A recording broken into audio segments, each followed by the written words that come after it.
How does it feel when you are dismissed or ignored or marginalized in some way? I bet it probably doesn't feel really good. My name is Tracy Washington, leadership engagement consultant, trainer, speaker, coach, and author of the Relationship Leadership Philosophy. One of the things that I am hearing from clients and people who are reaching out to me is that they don't know what to say. And I thought about this, and I want to share with you one thing that I think will help you in all your human relationships. I believe that John Maxwell says that leadership is influence. I don't think that you can have leadership until you have relationship, and you definitely can't have influence until you have relationship, because you can't really influence anyone else's behavior until you are able to relate to them. So hence, that's where my relationship leadership philosophy originates. So I want to talk briefly about acknowledgement, how important it is for us as human beings to be able to acknowledge each other. Acknowledge means to value, to hear, to see, to relate, to connect. Acknowledge where they are, acknowledge their experiences. People want to feel heard. They want to feel heard. Feel heard. That's emotional intelligence. They want to feel heard, they want to be valued, and they want to be acknowledged.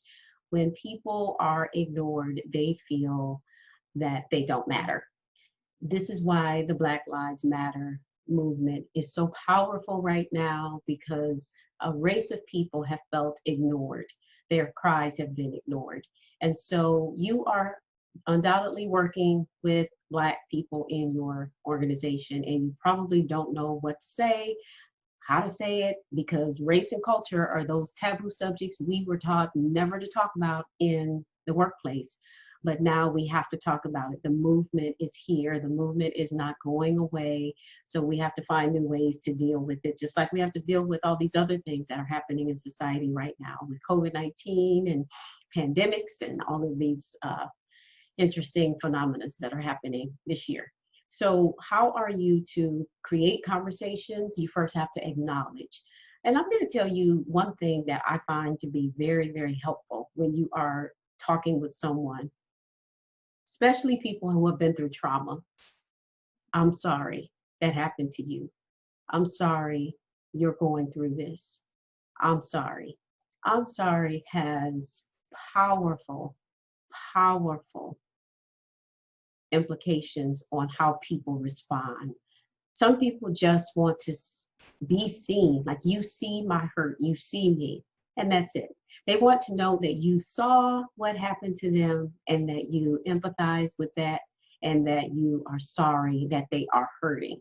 So just being human is just acknowledging another person's experience, acknowledging where they are. That is the key in the beginning, I believe, of the conversations that we have to have. The difficult conversations, not knowing what to say, not wanting to rock the boat, so to speak.